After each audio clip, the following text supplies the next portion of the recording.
Pursuit of the Truth, Bab 9. Masing-masing dari 5 gunung di Pegunungan Naga Kegelapan memiliki karakteristik yang berbeda. Gunung yang menghasilkan air liur Naga Kegelapan adalah yang terdekat dengan suku Pegunungan Kegelapan. Jika ia pergi lebih jauh, ia mungkin secara tidak sengaja bertemu dengan orang-orang dari suku lain. Itulah mengapa Suming menghabiskan sebagian besar waktunya di sini. Dia hanya akan pergi ke gunung lain untuk mengumpulkan beberapa ramuan langka, dan dia melakukannya dengan hati-hati. Kini, dalam pandangan Suming, terbentang gunung yang puncaknya mengeluarkan asap mengepul, gunung api hitam. Konon, terdapat sejumlah besar api bumi di dalam gunung ini. Dahulu kala, tempat ini merupakan pusat dari tanah suku berserker api. Berabad-abad mungkin telah berlalu sejak saat itu, tetapi jika ada yang mendekati tempat ini, mereka masih dapat merasakan gelombang panas yang menyebar dari tanahnya. Suming bukanlah orang asing di Gunung Api Hitam. Dia telah menginjakkan kaki di tempat ini berkali-kali. Dia bahkan pernah bertemu dengan orang-orang dari suku Gunung Hitam sebelumnya. Jika bukan karena kecepatannya yang membantunya melarikan diri, dia pasti sudah mati jauh lebih awal. Tempat itu sangat dekat dengan suku Gunung Hitam. Suku Gunung Hitam telah menyimpan dendam terhadap suku Gunung Gelap selama beberapa generasi. Ukuran kedua suku tersebut hampir sama. Mungkin tidak ada pertempuran di antara mereka, tetapi ada perkelahian di antara kelompok pemburu mereka, dan perkelahian ini cenderung berdarah dan kejam. Ada sedikit keraguan, tetapi tak lama kemudian mata Suming berbinar karena ia memiliki sebuah rencana. Setelah beberapa lama, ia mengalihkan pandangannya dari Gunung Api Hitam, lalu dengan cepat berjalan menuju bagian yang lebih dalam dari batu datar itu. Ada beberapa batu besar di bagian yang berongga dari batu tersebut. Ketika Suming menyingkirkan batu-batu itu, ia melihat sebuah benda yang tersembunyi di bawah batu-batu tersebut. Itu adalah busur yang dibuat secara kasar. Mungkin terlihat kasar, tetapi tali busur, yang ukurannya sebesar jari, diregangkan dengan kencang di sepanjang busur. Kekuatannya dapat dirasakan hanya dengan melihatnya. Hanya pemburu yang diizinkan memiliki busur di suku Gunung Gelap. Sulit bagi anggota suku lain untuk mendapatkannya. Suming membuat busur itu sendiri setelah menukar beberapa bahan dengan ramuan yang dikumpulkannya. Dia tidak membawanya kembali ke suku, tetapi menyimpannya di sini. Ini adalah rahasia yang hanya diketahui oleh Lei Chen. Saat memegang busur, mata Suming bersinar terang. Dia mengeluarkan 5 anak panah lagi dari bawah batu-batu besar. Ujung anak panah terbuat dari batu, dan Suming biasanya memoles ujung anak panah agar tetap tajam. Dia meletakkan kelima anak panah di keranjang di punggungnya. Suming memegang busur di tangannya dan bersiul kepada monyet kecil itu sebelum menunjuk ke ramuan yang digambarnya di tanah. Monyet kecil itu mengerti maksudnya, dan menyeringai padanya sambil memperlihatkan semua giginya sebelum melesat maju dalam kilatan merah. Suming mengikuti dari dekat dengan hati-hati. Hanya dengan beberapa lompatan, pria dan monyet itu menghilang dari tempat mereka berdiri. Jika mereka membandingkan tingkat keakraban mereka terhadap Gunung Naga Kegelapan, maka Suming tidak akan pernah bisa dibandingkan dengan Xiao Hong. Di bawah bimbingan Xiao Hong, saat matahari berubah menjadi merah terang dan mulai terbenam, keranjang Suming dipenuhi dengan berbagai macam tanaman obat. Ada sekitar 7 atau 8 jenis herbal di dalam keranjang, dan jumlahnya cukup banyak untuk setiap jenis. Ini semua adalah herbal yang dilihat Suming dari gambar, bahkan herbal yang mirip dengan gambar tersebut. Dia tidak dapat mengidentifikasinya sepenuhnya, itulah sebabnya dia memutuskan untuk mengambil herbal yang memiliki kemiripan dengan gambar tersebut juga.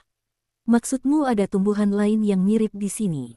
Saat itu hampir senja. Suming dan Xiao Hong berdiri di hutan dekat Gunung Api Hitam. Dia menunjuk ke sepetak lumpur hitam di tanah di depan mereka, sambil menatap Xiao Hong. Xiao Hong menganggukkan kepalanya ke atas dan ke bawah, lalu memberi isyarat dengan liar ke arah Suming sebelum menunjuk ke arah matahari terbenam di langit. Mata Suming berbinar mengerti. Dia berjongkok dan menatap rawa, menunggu matahari terbenam. Detik-detik berlalu perlahan, dan setelah setengah jam, cahaya di hutan meredup. Seolah-olah segala sesuatu di luar radius 100 kaki di dalam hutan telah ditelan kegelapan. Begitu malam tiba, gelembung-gelembung tiba-tiba muncul dari lumpur. Terlihat juga bentuk samar tumbuhan merah. Tumbuhan itu naik begitu cepat seolah-olah berenang ke depan. Pemandangan aneh itu membuat bulu kuduk Suming berdiri, tetapi dia tidak bergerak. Dia mengamati tanaman merah itu terus berenang di lumpur, lalu perlahan muncul dari dalamnya. Itu adalah kuncup bunga merah. Akarnya masih tersembunyi di dalam lumpur. Sekarang jelas bahwa bunga itu tadi bergerak-gerak di dalam lumpur karena pergerakan akarnya. Saat ia mengamati kuncup bunga muncul dari lumpur, kuncup-kuncup itu mekar di depan mata Suming dan mengeluarkan aroma yang harum. Suming hanya menghirupnya sekilas dan seketika, ia merasa seolah darahnya mendidih.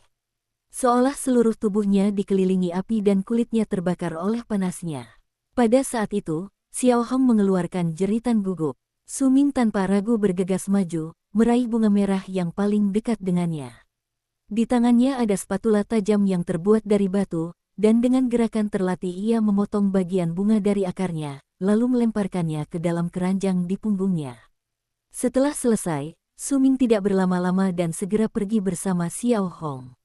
Begitu Suming pergi, terdengar suara raungan binatang buas dari dalam lumpur, dan semua bunga merah segera menutup kelopaknya sebelum tenggelam kembali ke dalam lumpur. Tak lama kemudian, darah segar muncul dari lumpur dan bau darah memenuhi udara. Suming dan Xiao Hong pergi dengan tergesa-gesa. Ketika langit benar-benar gelap, mereka duduk di atas pohon dan memeriksa hasil buruan mereka dengan menggunakan cahaya bulan. Ada banyak jenis ramuan herbal di dalam keranjang, pemandangan yang membuat Suming bersemangat. Dia membayangkan kembali adegan yang menyegarkan itu, dan dia menjadi semakin bersemangat untuk melakukannya. Sayang sekali aku tidak tahu efek dari debu penyebar, tapi seharusnya tetap sangat bagus. Suming menjilat bibirnya, mengarahkan pandangannya ke dua tanaman herbal di dalam keranjang. Kedua tumbuhan herbal ini memiliki warna yang mirip, dan jika dia tidak melihatnya dengan saksama, keduanya akan tampak persis sama. Keduanya berwarna merah, dan satu-satunya perbedaan di antara keduanya adalah salah satunya memiliki 6 kelopak, sedangkan yang lainnya memiliki 5 kelopak. Suming tidak mengenal kedua ramuan itu. Itu adalah satu-satunya ramuan yang belum pernah dilihatnya sebelumnya dalam pembuatan debu penyebar. Untungnya Xiao Hong pernah melihatnya sebelumnya dan bisa membawa Suming kepadanya. Yang mana di antara keduanya yang dibutuhkan untuk membuat obat? Suming mengerutkan kening, pandangannya menyapu kedua ramuan itu. Dia telah mendapatkan bunga 6 kelopak dari lumpur. Mengingat pemandangan aneh yang terjadi ketika bunga itu mekar, Suming merasa jika dia memakannya mentah-mentah, tubuhnya akan meledak. Ia meletakkan kembali ramuan itu ke dalam keranjang dan berbaring di dahan, lalu menggigit sepotong buah. Ia memandang bintang-bintang di langit dan menghirup udara di hutan. Ia bisa mendengar suara binatang buas dan burung-burung di sekitarnya. Seolah-olah ia telah menyatu dengan hutan, dan itu adalah perasaan yang nyaman. Xiao Hong sedang merapikan bulunya di samping, matanya dengan waspada mengamati sekelilingnya. Pria dan monyet itu menghabiskan malam di pohon begitu saja. Saat matahari terbit keesokan paginya, Suming dan Xiao Hong meninggalkan pohon dan bergegas menuju gunung api hitam karena hutan diselimuti kegelapan dan kabut tipis. Suming tetap waspada sambil memegang busur di tangannya. Xiao Hong juga terpengaruh oleh hal ini dan juga waspada terhadap sekitarnya. Ketika matahari terbit, kabut seperti salju menghilang dari hutan. Ada sebuah gunung raksasa di hadapannya. Gunung itu berwarna coklat, dan dia bisa merasakan gelombang panas yang menerpa wajahnya dari tanah. Ia bahkan bisa melihat kepulan asap hitam membubung ke udara di puncak gunung. Pemandangan itu sungguh menakjubkan jika dilihat dari kejauhan. Gunung api hitam, gumam Suming pelan, lalu melirik sekelilingnya dengan waspada sebelum bergegas mendaki gunung tanpa ragu.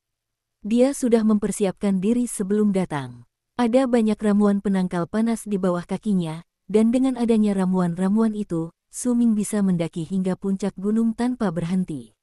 Meskipun ia mendaki dengan sangat cepat, ia tetap waspada, dan kewaspadaannya semakin meningkat saat ia mendaki lebih tinggi. Ia tidak tahu berapa lama waktu yang dibutuhkan, tetapi ketika ia berada di tengah perjalanan mendaki gunung, Xiao Hong menjerit saat hendak melanjutkan pendakian. Suming segera menyembunyikan tubuhnya di salah satu celah di sisi gunung tanpa ragu-ragu begitu mendengar jeritan itu. Dia menjejakkan kakinya dengan kuat di tanah dan mengangkat busur di tangan kanannya sambil dengan cepat mengeluarkan anak panah. Semuanya dilakukan dalam sekejap mata. Xiao Hong tiba sebelum Su Ming, dan sekarang berada sangat dekat dengannya. Su Ming bernapas perlahan, matanya dingin. Dari tempatnya berdiri, jika ada anggota suku Gunung Hitam yang menyadarinya, maka mereka harus bertarung sampai mati. Tak lama kemudian, suara-suara lembut terdengar sampai ke tempat dia berdiri, bahkan terdengar suara batu berjatuhan saat mereka berbicara. Mengapa mereka menyuruh kita menambang batu sepagi ini? Untuk apa ini sebenarnya? Berhentilah mengeluh. Ini adalah permintaan dari pemimpin suku, kita hanya perlu melakukannya. Ngomong-ngomong, apa kau dengar? Tetua akan segera mencapai tingkatan berikutnya. Aku juga mendengar dari anggota suku lainnya bahwa tetua itu berbeda dari biasanya. Dia agak menakutkan sekarang. Mungkinkah pemimpin suku meminta kita untuk menambang batu-batu ini untuk sesepuh? Suara-suara itu menjadi lebih jelas dan kemudian perlahan memudar. Su Ming tetap diam sambil berdiri menempel di celah itu. Baru setelah kedua orang itu menjauh, dia menghela napas lega. Tetua suku Gunung Hitam akan segera mencapai tingkat berikutnya. Aku ingat tetua pernah berkata bahwa tetua di suku Gunung Hitam berada di tingkat ke-8 alam pemadatan darah, tetapi dia telah menguasai ilmu sihir jahat hanya agar dia bisa melawan tetua. Su Ming menyipitkan matanya. Dia harus kembali nanti untuk memberitahu tetuanya tentang hal ini.